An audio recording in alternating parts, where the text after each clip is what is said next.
warahmatullahi wabarakatuh.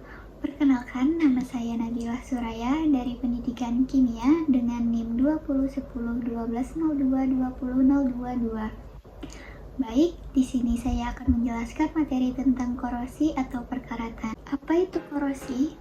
Korosi merupakan peristiwa teroksidasinya suatu logam oleh gas oksigen di udara. Reaksi redoks antara suatu logam dengan berbagai zat di lingkungan yang menghasilkan senyawa-senyawa yang tidak dikehendaki. Contohnya seperti perkaratan besi. Korosi dalam kehidupan sehari-hari sering kita sebut dengan perkaratan. Besi merupakan logam yang berwarna abu-abu dan berkilau.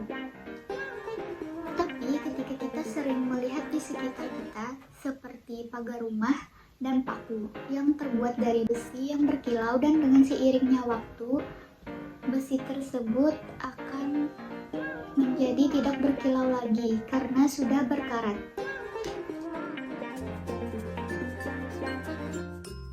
Besi yang sudah berusia tua atau terlalu sering terkena air akan mengalami perubahan warna dan berkarat. Karat pada besi akan menyebabkan warna besi berubah menjadi kemerahan atau kecoklatan, serta tekstur permukaannya akan menjadi kasar. Bahkan kalau karat pada besi sudah terlalu lama, maka besi bisa berlubang atau patah. Nah, biasanya orang tua akan memberitahu kita untuk tidak menyentuh benda-benda yang sudah berkarat ini. Dikhawatirkan, besi yang berkarat nantinya bisa menyebabkan tetanus kalau kulit kita tidak sengaja tergores dan terluka karena karatnya. Wah, karena karat, permukaan besi yang tadinya bersinar dan halus, jadi bertekstur kasar dan tidak lagi bersinar. Kalau karat pada besi belum terlalu parah, biasanya karat bisa dihilangkan dengan cara atau cairan tertentu. Namun kalau karat yang ada di permukaan besi sudah terlalu parah, maka hal ini akan merusak besi, sehingga tidak bisa lagi diperbaiki. Yuk, ketahui bagaimana proses karat pada besi bisa terjadi, hingga menyebabkan besi rusak. Awalnya, besi beton yang baru diproduksi, strukturnya lurus, tanpa penekukan. Namun karena ukurannya yang panjang, menjadi kendala tersendiri pada proses distribusi.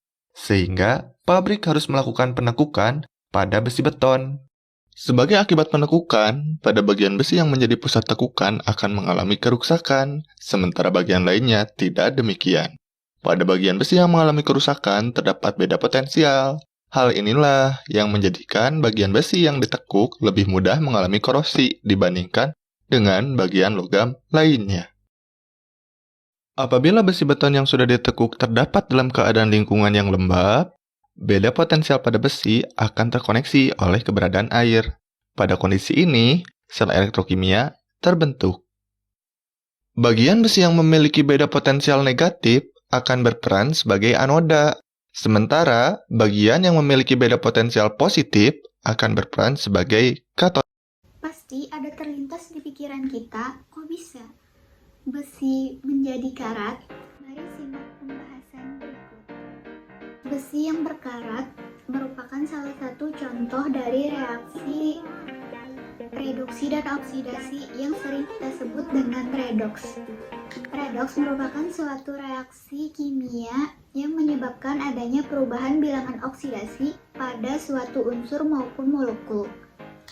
Reaksi redoks sendiri merupakan reaksi akibat adanya reaksi reduksi dan reaksi oksidasi. Selain itu, reaksi ini juga ditandai dengan penambahan atau pengurangan oksigen dalam suatu molekul, dan ini akan mengubah sifat ataupun bentuk dari zat tersebut.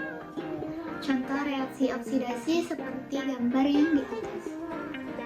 Reaksi oksidasi merupakan reaksi kimia yang menyebabkan bertambahnya bilangan oksidasi atau biloks, bertambahnya oksigen maupun berkurangnya hidrogen dalam suatu senyawa. Sedangkan reaksi reduksi merupakan reaksi kimia yang menyebabkan berkurangnya biloks, hilangnya oksigen maupun bertambahnya hidrogen dalam suatu senyawa tersebut.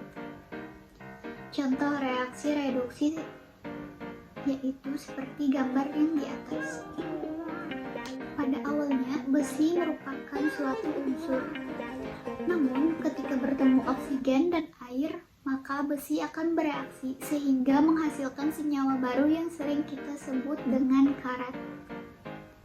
Di dalam senyawa karat terdapat unsur oksigen yang bergabung dengan unsur besi, sehingga karat biasanya ditulis dengan rumus kimia yaitu FeO2O3 kali X-H2O yang menghasilkan warna merah. Sekarang kita sudah mengetahui bahwa besi yang berkarat mengalami proses reaksi kimia yaitu redoks. Ketika bereaksi dengan oksigen dan air sehingga besi tersebut berubah menjadi karat. Karat merupakan proses perubahan kimia yang terjadi secara alami dan menyebabkan korosi atau kerusakan pada permukaan logam. Adapun cara untuk mencegah korosi yaitu yang pertama dengan mengecat. Cat bisa menghindarkan besi dengan udara dan air. Yang kedua, melumuri dengan oli. Oli tersebut dapat mencegah besi dengan air. Yang ketiga, pelapisan dengan timah. Kaleng-kaleng kemasan yang sering kita temui itu terbuat dari besi yang dilapisi dengan timah. Yang keempat, galvanisasi atau pelapisan dengan seng. Contohnya yaitu seperti pipa besi dan tiang telepon. Prinsip perlindungan galvanisasi sendiri merupakan prinsip katoda. Kesimpulan dari pelajaran yang dapat kita ambil hari ini adalah korosi merupakan reaksi elektrokimia yang bersifat alamiah dan berlangsung spontan. Oleh karena itu, korosi tidak dapat dicegah atau dihentikan sama sekali. Korosi hanya bisa dikendalikan atau diperlambat lajunya sehingga memperlambat proses kerusakannya, yaitu seperti mengecat, melumuri dengan oli, dan lain-lain.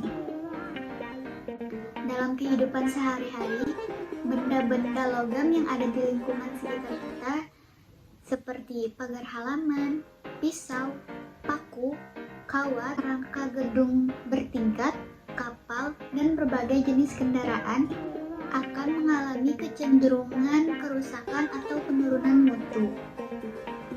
Proses perusakan pada permukaan logam yang disebabkan oleh reaksi kimia dengan lingkungannya disebut korosi.